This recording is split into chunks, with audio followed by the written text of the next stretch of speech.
बिस्मिल्लाहिर्रहमानिर्रहीम। अब आते हैं हम बेल्ट की तरफ। बेल्ट में नाज़रीन आपने फ्रंट पल्लू को सामने रखते हुए इस तरह से इसको बिछा लेना है। यहाँ पे गौर कीजिए, हमने यहाँ पर करीज के निशान लगाए थे। यहाँ पे 2 करीज के निशान लगाए थे जो कि तकरीबन 5-5.5 इंच नीचे को थे। ये 2 करीज के निशान हैं।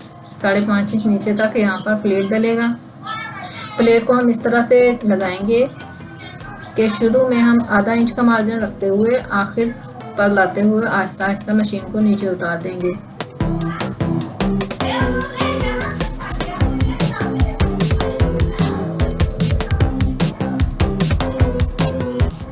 तो नाज़रीन यहाँ तक करीज का प्लेट डलेगा।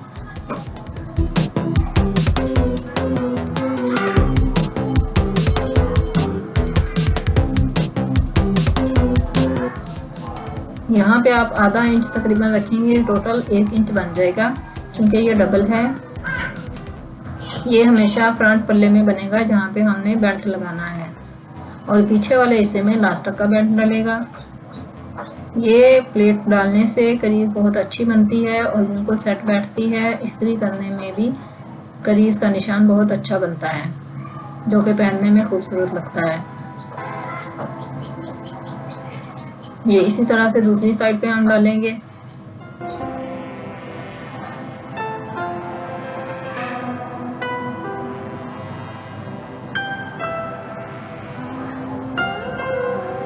ये नाज़रीन यहाँ तक हम लाते लाते मशीन को उतार देंगे। ऊपर से चौड़ा रखेंगे, नीचे से बारीक करते करते मशीन को उतार देंगे।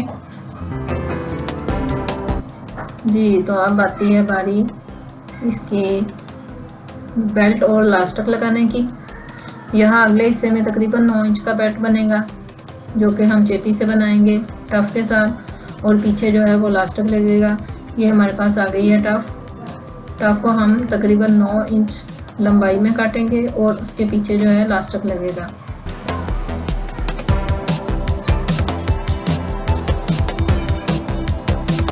टफ की चौड़ाई आप लास्टिक के हिसाब से लेंगे।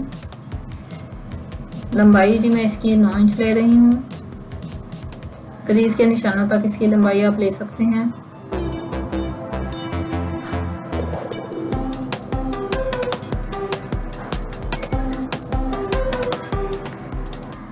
और ये चौड़ाई इसकी लास्टिक के हिसाब से ले सकते हैं।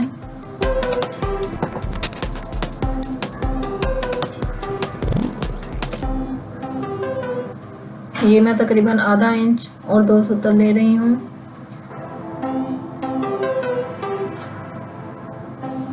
यहाँ से हम इसको आधा इंच 2 सूत्र काट लेंगे।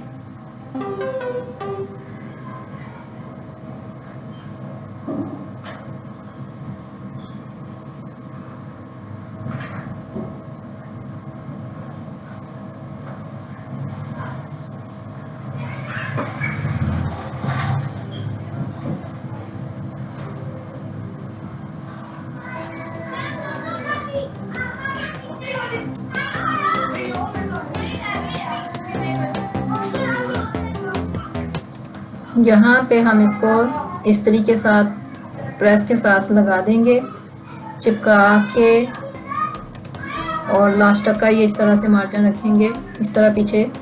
बाकी चारों तरफ लास्टिक घुमाएंगे। यहाँ पे थोड़ा ये ज़्यादा बड़ा हो गया था, मैंने यहाँ से और काट दिया है। लास्टिक के साइज से थोड़ा सा ज़्यादा मैंने काटा है इसको, तकरीबन 1 सूत्र ज़्यादा काटा है इस तरह से।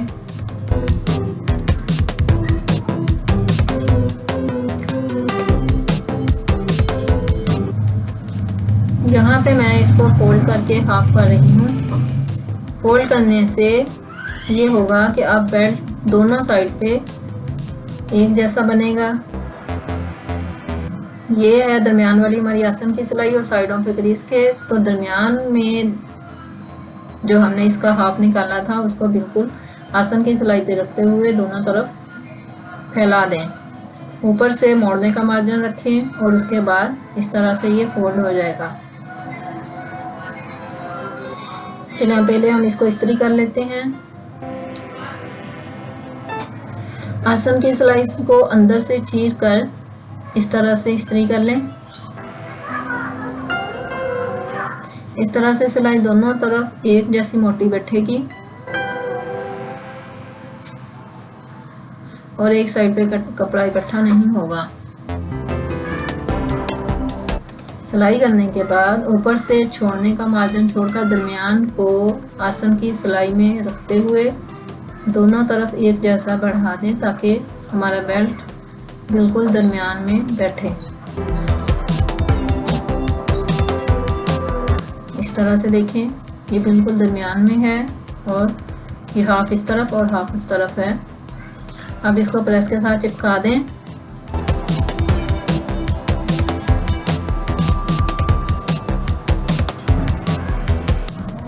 यहाँ से मोड़कर इसको इस्त्री कर लें ताकि सिलाई में ये तंग ना करे और आसानी से सिलाई हो सके और बेल्ट सफाई के साथ बने।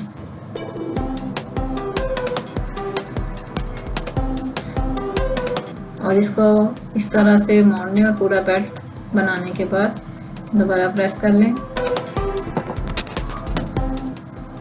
नाज़रीन, अक्सर लोगों को पैंट का बेल्ट बनाने में बहुत दुश्वारी पेश आती है, इसलिए हमने बहुत ही आसान तरीके से इसको बनाने सिखाया है।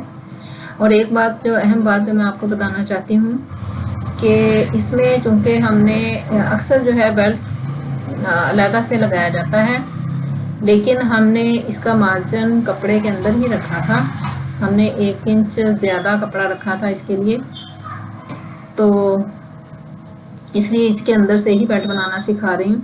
अब ये मैं लास्ट तक ले रही हूँ तकरीबन 22 इंच और इस पर हम निशान लगा लेते हैं। इसको अभी काटना नहीं है, या फिर आप कट भी लगा सकते हैं कैंची के साथ।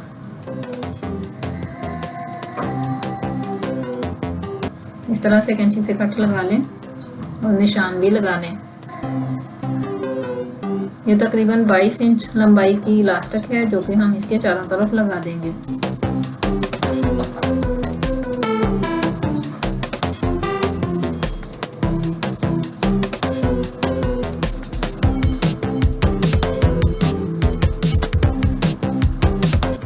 तो नाज़रीन, पहले इसको इसके ऊपर इलास्टिक को बेल्ट के ऊपर फिक्स करते हैं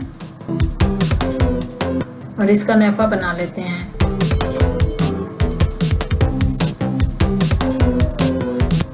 इलास्टिक को यहाँ पे फिक्स करना इसलिए ज़रूरी होता है ताकि ये यहाँ से छूटे नहीं।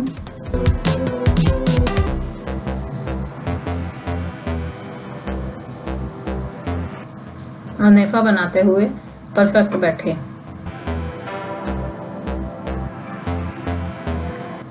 अब इलास्टिक को अंदर रखते हुए इसके हम नेफा बना लेंगे।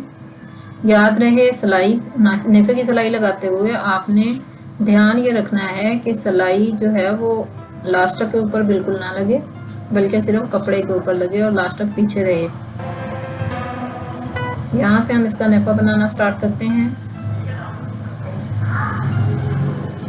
इलास्टिक को थोड़ा पीछे रखना है, कपड़े के ऊपर सिलाई लगानी है, इलास्टिक के ऊपर कतन सिलाई ना लगे, क्योंकि इलास्टिक को खींच के हमने इसका साइज पूरा करना है। अभी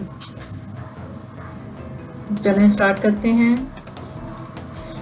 इसी तरह इलास्टिक को चौड़ाई को अंदर रखते हुए आप तकरीबन एक साइज का नेफा बनाते जाएं।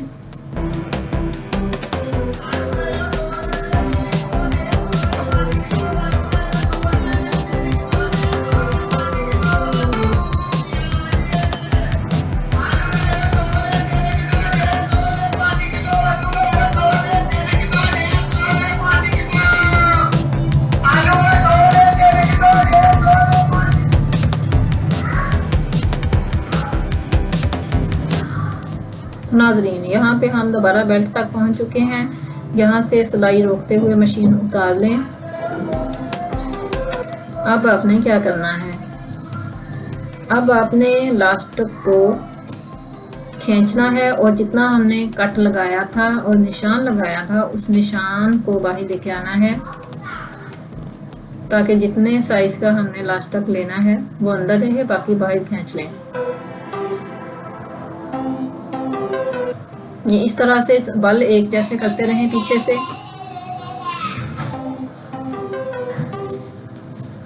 अब ये देखें हम कट तक पहुंच चुके हैं। निशान बाहर आ चुका है, यहाँ से 2 सूतर बढ़ा के काट दें। अब जैसे हमने शुरू में सिलाई लगाई थी चेपी के ऊपर, इसी तरह से यहाँ भी हम चेपी के ऊपर सिलाई लगा के इसको पक्का कर लेंगे और उसके बाद बेल्ट को सेट कर देंगे।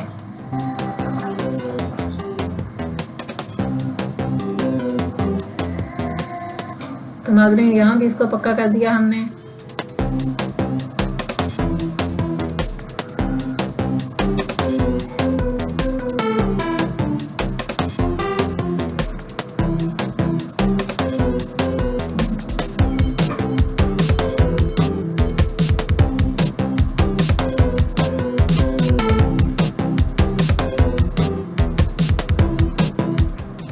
तो अब हमारा जो चेपी वाला बेल्ट है उसको रेडी कर लेते हैं।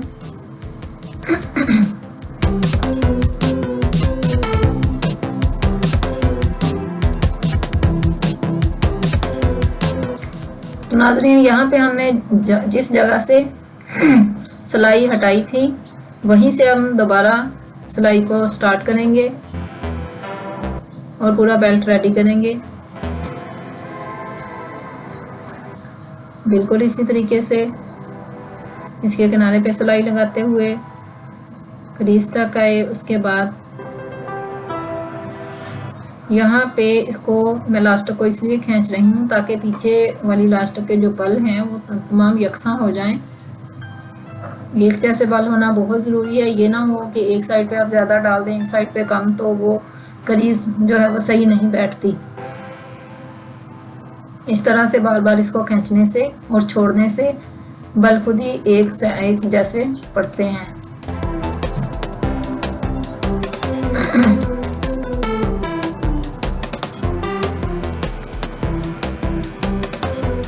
अब नाजरीन बेल्ट की इस साइड पे घुमाते हुए आपने एंड पे इसके सिलाई लगानी है किनारे पे।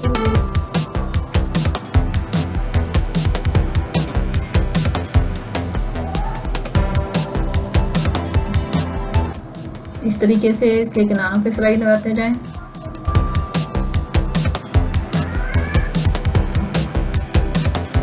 ये हमारा बेल्ट रेडी हो गया है। अब आते हैं पीछे लास्टिक की तरफ सिलाई लगाने के लिए।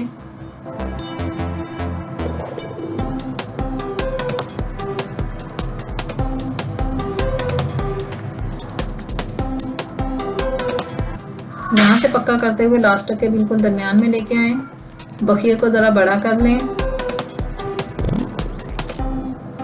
ये हमारा चेपी का बेल्ट है और पीछे जो है लास्टिक का बेल्ट बन चुका है। दोनों को मिला के अब लास्टिक खींच के दोबारा से वही प्रोसेस करेंगे जिससे बाल तकरीबन एक जैसे बैठ जाएं। जब आपको ये यकीन हो जाए कि बेल्ट एक जैसे बैठ चुके हैं, फिर आप एक सिलाई लास्टिक के ऊपर लगाएंगे बिल्कुल दरमियान में।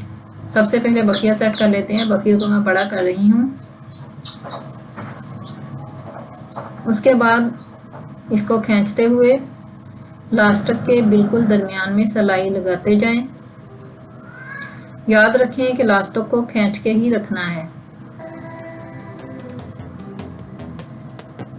थोड़े थोड़े फासले से पकड़ते जाएं, खींचते जाएं और सिलाई लगाते जाएं। ये देखें नाज़रीन कितना अच्छा बेल्ट तैयार हो रहा है। इस तरह से करते हुए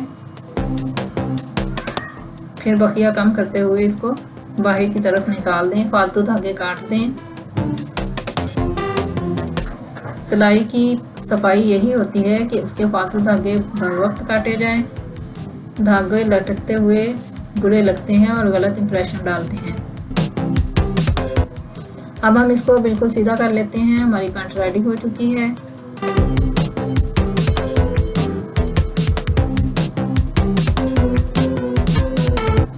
ये मैं आपको दिखा देती हूँ।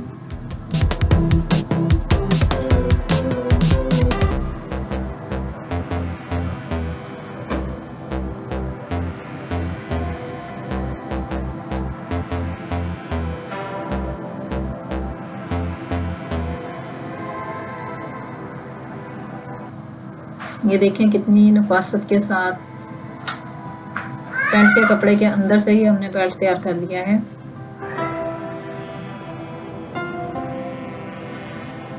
नाजरीन, ये है हमारी क्रीज जिसका हमने प्लेट डाला था। इस क्रीज को पकड़ते हुए नीचे आपने दोनों सिलाइयों को, ऊपर वाली और नीचे वाली नाली की सिलाई और ऊपर जो पांचे की सिलाई है, उन दोनों को एक दूसरे के ऊपर रखते हुए क्रीज बनानी है इस तरह से। और ऊपर से ये जो हमने प्लेट डाला था वहाँ से पकड़ के ये आपकी सीधी क्रीज बन जाएगी। यहाँ से पकड़ के आप प्रेस लगाएंगे इसकी। इस तरह आपकी पैंट जो है वो इस्त्री करने में भी बहुत आसानी रहेगी और पहनने में बहुत प्यारी लगती है। इसको शलवार की तरह हरगिज़ इस्त्री नहीं करें। जब भी पैंट और ट्राउज़र को आप इस्त्री करें तो हमेशा इस तरीके से करें। दोनों सिलाइयाँ आमने सामने रख के और क्रीज की सिलाई को बिल्कुल सीधा रख के क्रीज को दबा के कर दें। एक तरफ पे आप क्रीज बनाती जाएंगी तो दूसरी तरफ पे खुद ब खुद क्रीज बन जाएगी। इसी तरह से हमने दूसरी साइड पे प्रेस लगाते हुए इनको बिल्कुल सीधा कर लिया है। नाज़रीन, ये देखें कितनी प्यारी लुक आ रही है इसकी। ये तो सादा पैंट थी। अब नेक्स्ट हम आपको इंशाल्लाह बेल बॉटम पैंट कटिंग और उसकी सिलाई सिखाएंगे। नाजरीन, चैनल पसंद आया हो तो सब्सक्राइब लाजमी कर दें और बेल आइकन का बटन दबाना मत भूलिएगा। आप सबका बहुत बहुत शुक्रिया।